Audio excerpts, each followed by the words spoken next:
And welcome back to another adventure starting from the office of Tree Spirits, one of my favourite nearby locations for hammock time. It's a special place between two trees, providing the perfect sanctuary from the modern world and the harmony of forest bathing, yet still with the comforts of an apartment living room. It doesn't take long to set up either of the two hammocks, but it is imperative to make sure that the hammock straps are secure, otherwise this endeavour could be a dangerous experience.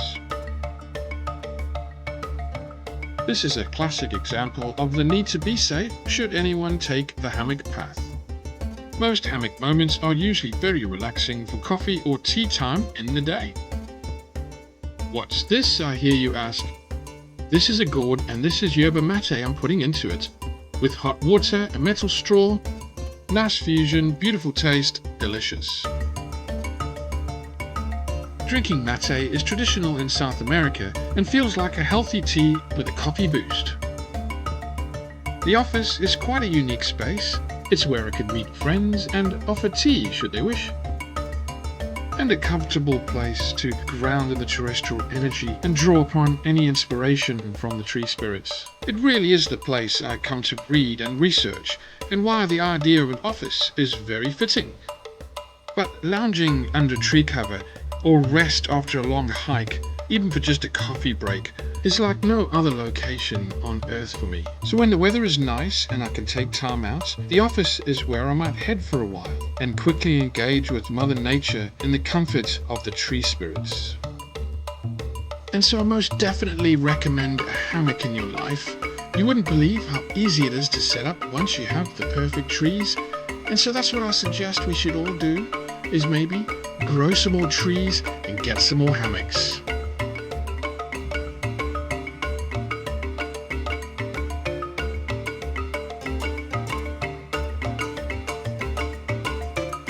Welcome to the office of Tree Spirits. I've got the hammock stretched out amongst these two trees. The trees have actually just formed this wonderful living room space, I call it, really well designed by this magnificent tree. There's this area where other people who join could sit down and have a cup of tea should they wish, and it's just got this wonderful, comfortable surrounding spot that just allows me to make tea, hang my helmet and my musical speaker, and mostly during the summertime I can get some sunshine, which I call the rooftop. Just a magnificent little spot that I love to come when I have an opportunity just to get out into nature, kind of sit back and relax. And this is my view now for the next half an hour while I drink my tea. Okay.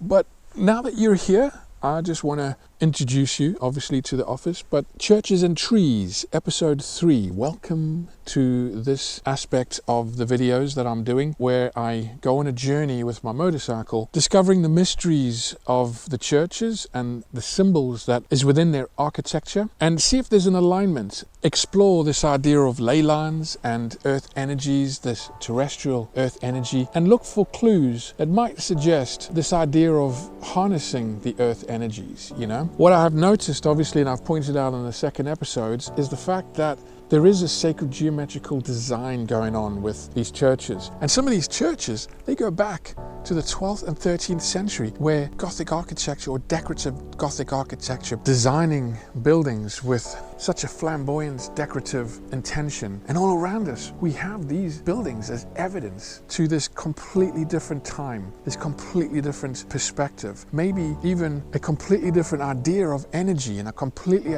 different idea of reality. Are these churches harnessing an energy from the earth and the ether and combining within our reality using sound frequencies? That's my question. That is what I am trying to explore by looking at cymatics, because a lot of these churches have these huge circular patterned windows which look like sound frequency cymatic designs. Is this something that history has forgotten? Well, we're going to go on a journey and just see if there's any evidence to that.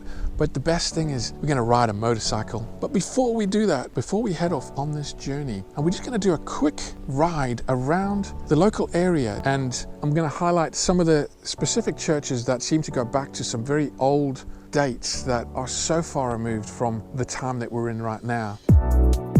A slight deviation from the church alignment journey, this quick jaunt across the farmland of Halsall passes St. Cuthbert's, which would have been the central hub of the Halsall family land. With its tall spire visible above the trees, its developments in the 14th century must have been a reliable landmark on the horizon for many travellers over the years. But it was this strange statue above the entrance door that grabbed my attention.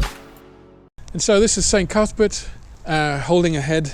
Not very saintly it is, but he's holding the head of St. Oswald. It was Christian monks that kept his remains, travelled around the country while the Danes had invaded and they were escaping the Danish at the time. The head was found in 1104 in the shrine, in the remains of St. Cuthbert. I'm still a bit confused. Why put someone's head in the remains? What is the meaning of that? It's still not clear. Okay, so with a bit of research, I discovered that St. Cuthbert was the bishop of Lindisfarne in Northumbria. He died in 687, while St. Oswald was the king of Northumbria, who was beheaded in battle in 642. They were not connected in life. Cuthbert was a seer and a healer in his day, and after his death many miracles were reported at the site of his shrine. King Oswald was martyred after his devotion in battle to the Christian faith, and also thought to possess magical healing qualities. I've researched enough to sort of know that the head was found in his remains and that the two didn't even meet. But why was the head put with St. Cuthbert? What was the safekeeping? What does that even mean? So further research reveals that in 875 Viking raids forced the monks of Lindisfarne to flee, and they took St. Cuthbert's body with them. St. Cuthbert was found with St. Oswald's head in 1104 because the monks of Lindisfarne placed it in his coffin for safety during Viking raids.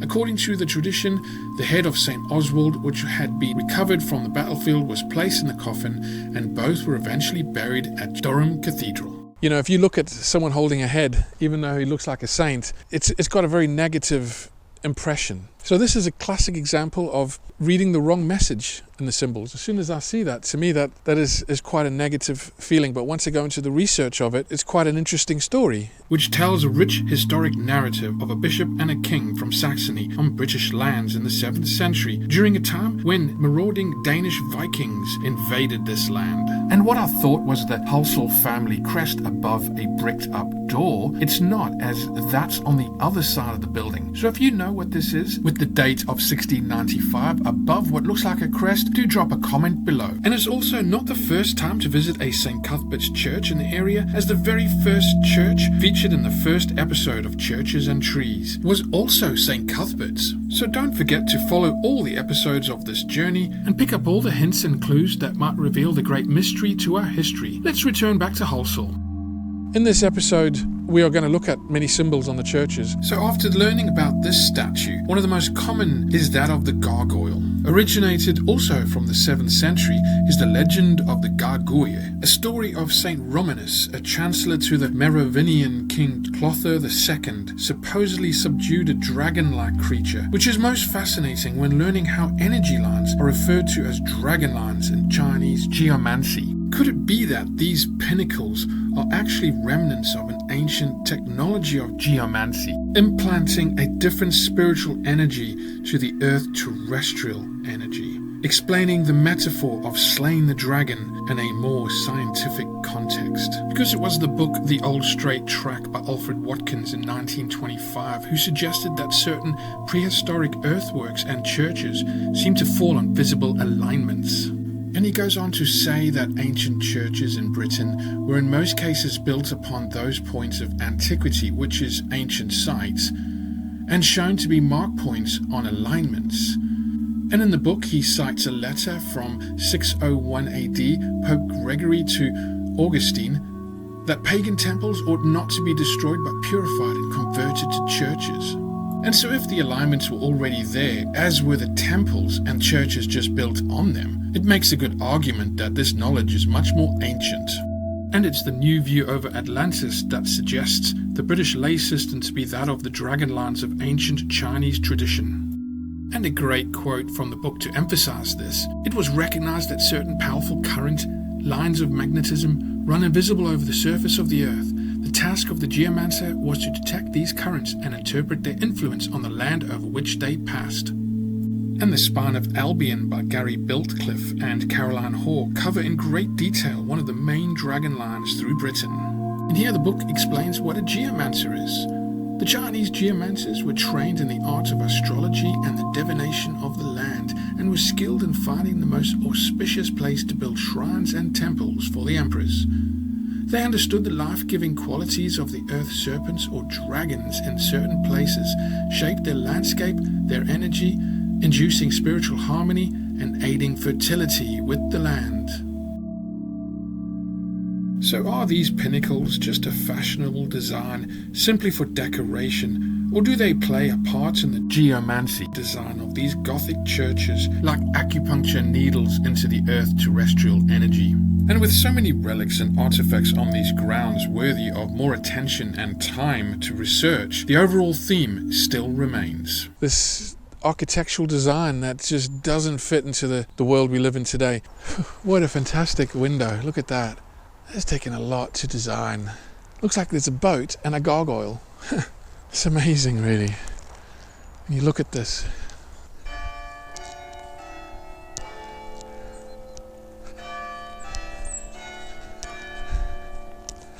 I'm fascinated with learning about these areas, these grounds, these locations, that they go back such a long time, hundreds and hundreds of years, with an archaeology and architecture that is forgotten, really. I think the journey itself requires for the individual to go looking for the information themselves, but at the same time to really research on the symbols. What is the true meaning of these symbols? Why are they put there? Have I been talking that long?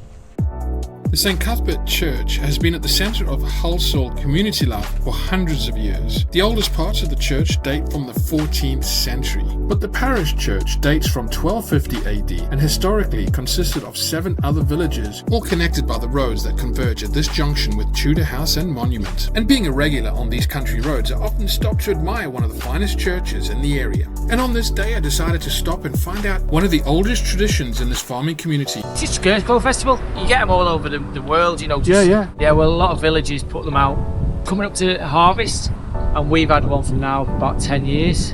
What we do is, this is a trail that we've done, so I see. You walk all through and all over. It takes you all around the village. Round this way, is it? Yeah. And then it goes through here, and then there's some in the field a bit further down on the right, and then there's lots on the school fence. Right, I saw that. There's some going through the trees to the park. Right. A few in the churchyard. Right. And then there's about 10 going down to the canal. They're all different scarecrows that are around. Wow. And they get to pick the favourite one.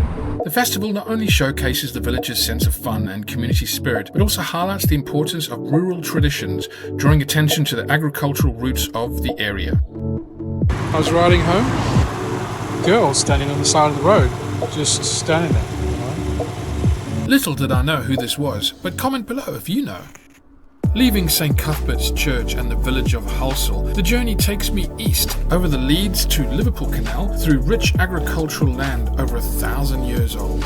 Riding through these country roads to find the next village, I think of the generations of local families who might have cultivated this fertile land, preserving traditional farming practices and a deep-rooted connection to the area, contributing to its reputation as a cornerstone of the region's identity. And so cutting through this gorgeous landscape on trusty Boudica, the town of Ormskirk is revealed with a church tower, with the Gothic revival of a distant past greeting its visitors. Approximately 3 miles east from St. Cuthbert's, as the crow flies, lies Christ Church in Ormskirk, featuring intricate stonework and a distinctive tower, all of which emphasizes its architectural historical significance of the 14th century, very similar to many of the churches we've looked at before. But what really stands out is the tower itself, with its now very recognizable notched pinnacles, suggested to maybe play a role similar to that of acupuncture needles into the Earth's dragon lines. Could there be any signs or suggestions that this may be the case? And is this a direct reference to the Earth energy? Let's just head back to the office and expand on this a little bit. If anyone knows anything about acupuncture, you will know, or if you want to research about acupuncture to find out what it's about, an acupuncturist will put needles into the body. Okay, why do they do that? Because they are working with the meridian lines of the body And by putting the needles in, they're affecting and changing the energy. The meridian lines have energy. What kind of energy? Electromagnetic energy is the best way I could call it. Key energy is another way to call it, or chi energy. No different from the energy lines on the planet, as David Cohen and Chris Arnold refer to a subtle energy grid all over the Earth. And it's Serge King who says a responsive influence exists between the heavenly bodies, the Earth, and animated bodies like temples and churches. And it's Margaret Murray's book who refers to radiesthesia to sense radiation or energy forces from the human body and the Earth, otherwise known as dowsing, which Hamish Miller and many others refer to locating the dragon or serpent energy line. So let's head back to Christ Church in Ormskirk, where there's clearly a dragon on the side of the church, an artistic expression of this esoteric knowledge going back many, many centuries. According to John Michel's The New View over Atlantis, the dragon represents the principle of fertility on every continent of the world. The legend of the dragon is famous in Britain too, with St. George slaying the beast. However, it seems there is a different hero for different regions of the country, and the Lancashire hero came from the Llewellyn family in a town called Unsworth, a metaphor for the geomancer directing the earth energy,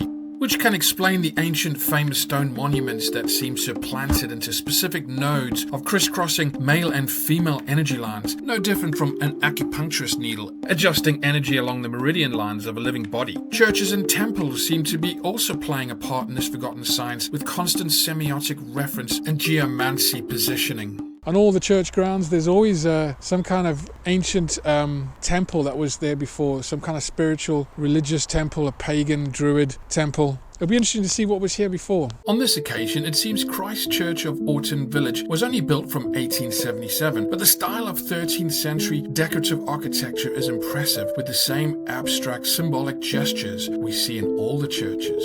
Since starting this journey, it's hard to pass these ancient designs without admiring many of the architectural achievements, but it's the consistent appearance of specific geometrical shapes and structures which seem to present themselves as codes or even a language of information. With so much still open to interpretation, there is familiar patterning that seems to refer or express the idea of energy fluctuation. That design is very unique, and you can see that down the side on the corner, the pyramids match the spirals with their edgings in their design, and that just looks antenna to me. I feel it's some kind of energy antenna drawing in the energy from the earth or the ether. I'm starting to see noticeable patterns in these designs. The images themselves, what do they mean? What do they signify? Very oval-like. The arch above the window, the arch above the door is very oval shape, very curvature, sacred geometry, references to dimensions. To me, that's what those layers are about. I see doorways within doorways within doorways. It's kind of a reference for me to multidimensional perspectives. And what does that mean? That the churches are all designed with a sacred geometrical similarity? Is it just a fashion at the time? Does it have a esoteric meaning of some kind?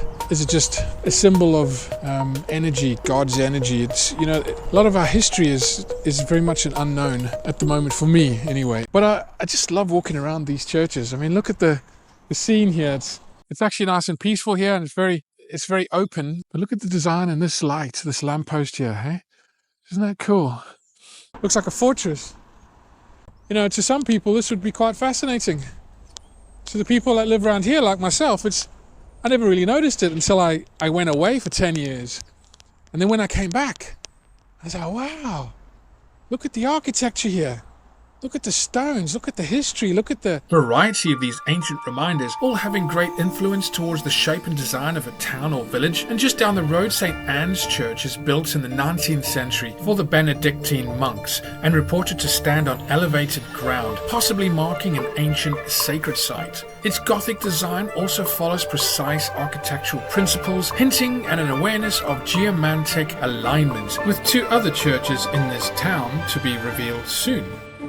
But once again, the sacred geometry coding in the flower of life pattern and references to acupuncture needles on key locations, as well as the traditional Christian symbols that provoke the need to investigate further, are certainly evident on these church grounds, allowing for the respectful analogy into a very sacred subject matter.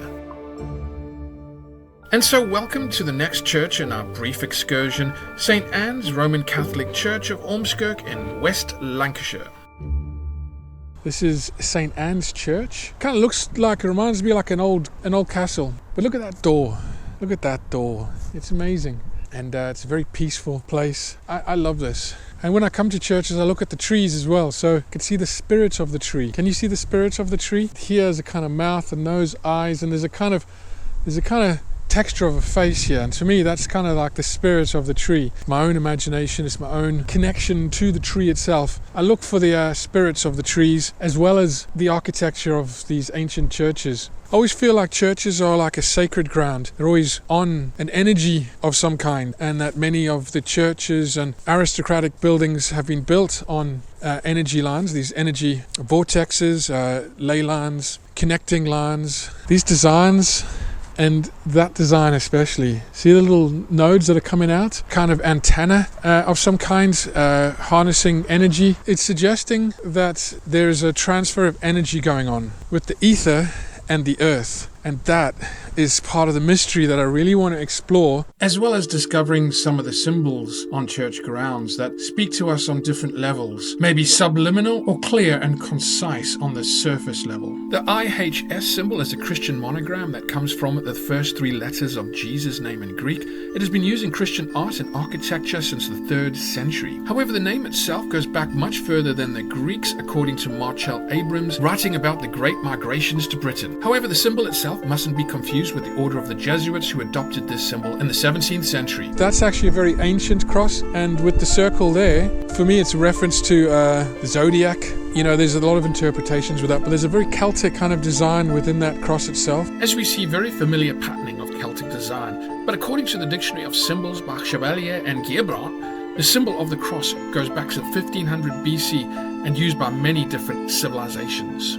Speaking of which, when it comes to crosses, I considered the position from where I'd started, the Office of Tree Spirits, and noticed my own alignment journey was revealing its own pattern, as the St. Anne's Church was in the center of a cross. If I was to include not only Christ Church from before, but also St. Emanuel's Church near the train station, which is number 3 in the Ormskirk alignment, but the 4th church in the episode's short journey. And from this angle, the cross can be seen at the last church location, as we take a look at its other neighbor. And with the alignment of Christ Church still seen in the horizon, it was the sacred geometry window which really grabbed my attention, reminding me of another church window design from episode 2, as this large wheel window within a sacred arch had familiar patterning with St. Marie's Church in Southport. And it was just by chance that I stumbled upon this animation by Quentin Carpenter, who did a wonderful job showing us the patterns of energy within a cavity magnetron, following the same pattern inside the Flower of Life arrangement. And so following the spheres on the straight lines, which also cling to the flower pattern, we might start to notice our church window pattern of St. Marie's, which could also be related to St. Emmanuel's window, even though the number of spheres are not the same. I just wonder if this magnetron pattern is suggesting an energetic expression within the building itself. And could this also be a reference to what many of the designs are suggesting? So are these windows actually enhancing the vibration of light through the windows themselves? All food for thought as we return to Ormskirk's St. Emmanuel's wheel window. I feel I must reiterate that the larger pattern above with 7 spheres is a specific geometric pattern of the creation process, as the same 13th century Gothic architecture is once again the featured design of sacred geometry, with every aspect of this design coming from the Flower of Life or Metatron's cube.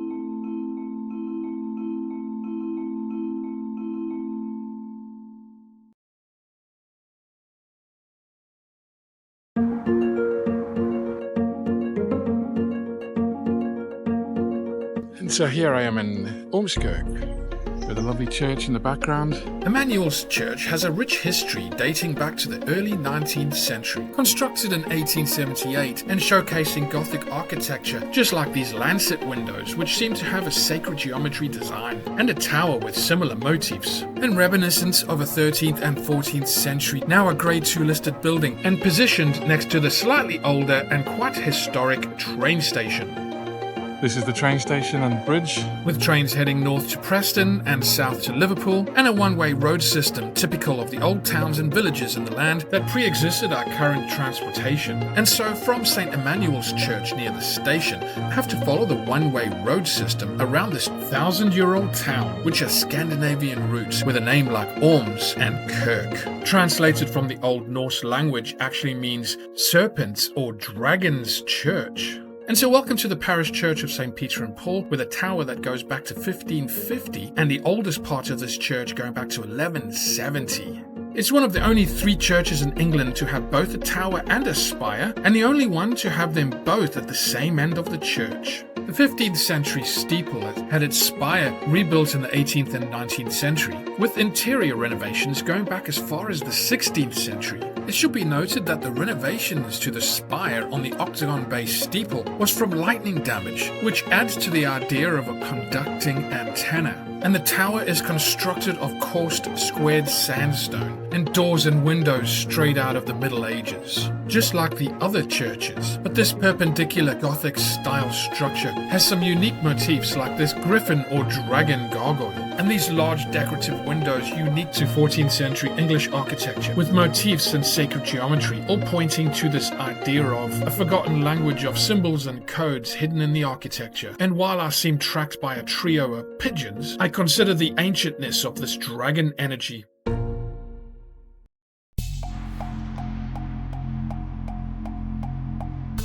Okay, so here, the parish church of Ormskirk. And as I sit on the steps, I kind of wonder about the history of the town, because the next central landmark of this ancient small farming town is this clock tower location. Originally a market cross junction with a circular drinking fountain, suggesting that there might have been a natural spring here, but removed in 1876 and replaced with this clock tower. But since 1292 there's been a market in this area every week, suggesting how a fountain would have been an essential landmark for one of the oldest farming markets, and replaced by the changing of the times. According to James Caginelli from his videos Age of Albion, he's been going around the country looking for evidence of ancient sacred springs, because in most cases the sacred springs are what were first before the churches, before the ancient buildings themselves. The springs were the first point of reference for these sacred grounds. Very medieval appearance with the brickwork. You know, look at that brickwork there. It's crazy how old that is. I believe it's a sandstone, which is actually a conductor for energy. And it's in the book The Spine of Albion, page 14, where I noticed Dr. Philip Callahan's research on the self-influences emitted by certain types of geology. His 1984 book, Ancient Mysteries, Modern Visions, explains how certain rocks have magnetic qualities, either diamagnetic, repelled by the magnetic field, or paramagnetic, attracted to a magnetic field. And with the elements of water, limestone, sandstone, granite, all featured heavily in the construction of these churches, similar to the understanding of the Qi energy in Chinese medicine, the balance of yin and yang energy through these structures. It's said that maybe on this ground there was another building of worship, maybe another temple, maybe a high point of congregation. It's hard to really know how far back this area is, although it's suggested that maybe Ormskirk itself came from the name of a Viking called Orm. The name Orm comes from the word worm in the Norwegian language, and Orm actually means snake, dragon energy, serpent energy. Kirk says church. Could it be that Ormskirk was actually about putting a church on the snake energy, on the serpent energy, on the dragon energy? This is my question. I've seen a lot of references to the snake energy, to the fluctuation of energy, to sacred geometry, to an ancient knowledge on these grounds, and it's these church grounds that still hold just a little bit of remnants from a time that's we've forgotten. And this is why these specific locations are of great intrigue, especially the older churches, as even before its construction, the most ancient of geomancers would have tamed the dragon energy on these very locations by building a shrine, a circle, or placing the first stone on the spot with the most powerful of terrestrial electromagnetic force residing in that area. Could it be that the field I spent part of my youth playing rugby on was close to a strong dragon energy current of St. Peter and Paul's parish church of Ormskirk? That may be also St. Cuthbert's Church in Southport, seen in episode 1 where the journey starts and the intrigue began. But there is also another ancient building in this region that must be included. It is just ruins now and quite a challenge to locate, but it is the oldest remains in the area. What a beautiful day it is today.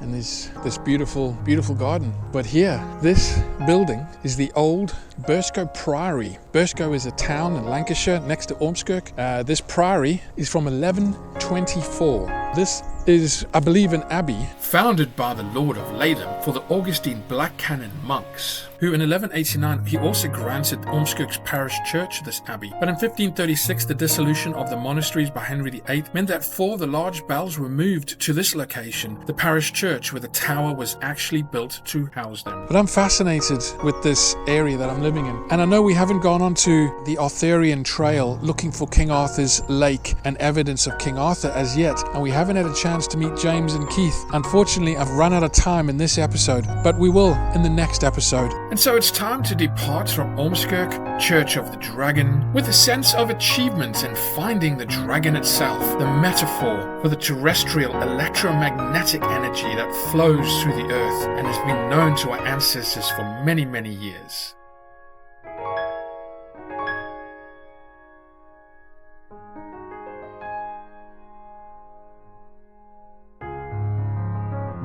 And so it's time to head back to the office for a cup of tea, to regroup and prepare for the next journey.